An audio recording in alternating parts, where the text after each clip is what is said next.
তো এশিয়া কাপে নিজেদের শেষ ম্যাচে আফগানিস্তানের মুখোমুখি হবে বাংলাদেশ।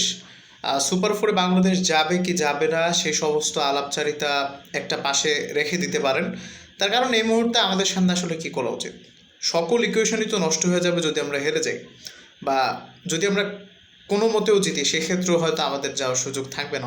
অনেকগুলো দলের হার জিতের জন্য অপেক্ষা করতে হবে। সেই সমস্ত আলাপচারিতা বাদ দিয়ে দেন। সুপার ফোরে হয়তো এবারও বাংলাদেশ এবার যাবে না, বাদ দেন। 22 সালের টি-20 ফরম্যাটের এশিয়া কাপেও আমরা যেতে পারিনি, এবারও পারলাম না।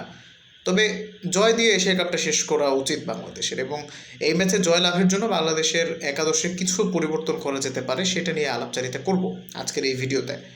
প্রথমেই আমাদের দুই ওপেনারকে আরও একটা সুযোগ দিবেন, কারণ আপনার ব্যাকআপ ওপেনার ভালো নেই। তো দুই ওপেনার থাকবে, ওয়ান ডাউনে ক্যাপ্টেন লিটন কুমার দাস থাকবেন। নাম্বার 4-এ তাওহিদ হৃদয়কে শুধুমাত্র এশিয়া কাপ থেকেই না, তাকে টি-20 স্কোয়াড থেকেই ছিটকে ফেলে দেওয়া উচিত। তাকে সরিয়ে আপনি সাইফকে সুযোগ দিবেন। ডেফিনেটলি আপনার সাইফকে সুযোগ দেওয়া উচিত। তিনি আপনাকে বল হাতেও কিছু ওভার করে দিতে পারবেন। এবং সাইফকে আপনি কেন সুযোগ দিবেন, কারণ সাইফ দলে দুইজন এই মুহূর্তে ফ্রডের মতো পারফর্ম করছে। এরকম দুজন প্লেয়ার থেকে মানে দুজন প্লেয়ারের স্পট তিনি একাই নিয়ে নিতে পারেন। তাকে দিয়ে আপনি দুইটা কাজ করাতে পারবেন। তিনি কার স্পটটা নেবেন, তিনি রিশাদের স্পট নেবেন। হ্যাঁ, ডিফারেন্ট বোলার, বাট রিশাদ যেই মানের বল করছেন তার থেকে সাইফ ডেফিনেটলি এত খারাপ বল করবেন না, 2-1 ওভার অনায়াসে করবেন। এবং রিশাদকে আপনি আপনার মেইন বোলার হিসেবে খেলিয়ে যদি তাকে আপনাকে 1 ওভার দিতে হয়, লাস্ট ম্যাচে তিনি 1 ওভার 18 রান কনসিড করেছেন, তাহলে তার থেকে সাইফ বেটার না? তো রিশাদ বাদ, হৃদয় বাদ, এবং হৃদয়ের পজিশনে রিশাদ সাইফ ব্যাট করবেন, এবং তার থেকে 2-3 ওভার আপনি নিতে পারবেন, সেটা রিশাদের কাজটাও তিনি করে দিবেন। নাম্বার 5-এ শামীম, নাম্বার 6-এ জাকের, নাম্বার 7-এ সোহান।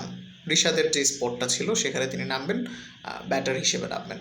তো ব্যাটিং ডেপথ অনেক বড়ই হলো আমাদের। তো এই হচ্ছে একাদশ, এবং তাসকিন আহমেদ ইন, শরীফুলকে আউট করতে হবে। শরীফুলের ফর্ম ভালো না খুব একটা মনে হচ্ছে। তানজিম সাকিব থাকবেন, মোস্তাফিজুর রহমান থাকবেন। তো এই হচ্ছে আমার একাদশ হয়েছে কিনা জানি না, 10 জন হয়েছে বোধ হয়, বা একাদশ হলে হবে, না হলে আপনারা আরেকজন অ্যাড করে নেবেন। এই হচ্ছে আমার একাদশ আফগানিস্তানের বিপক্ষে। শেষটা জয় দিয়ে শেষ করা উচিত। আশা করি বাংলাদেশ শেষ ম্যাচটাতে জয় পাবে, এবং যদি শেষ ম্যাচে বাংলাদেশ জয় পায়, আরও আশা করব আফগানিস্তান শ্রীলঙ্কার কাছে হারবে, আরও আশা করব বাংলাদেশ আর শ্রীলঙ্কা সুপার ফোরে চলে যাবে। তো আশা করতে তো দোষের কিছু দেখি না আসলে। আশায় বাঁচে কি যেন একটা বলে না, আশায় বাঁচে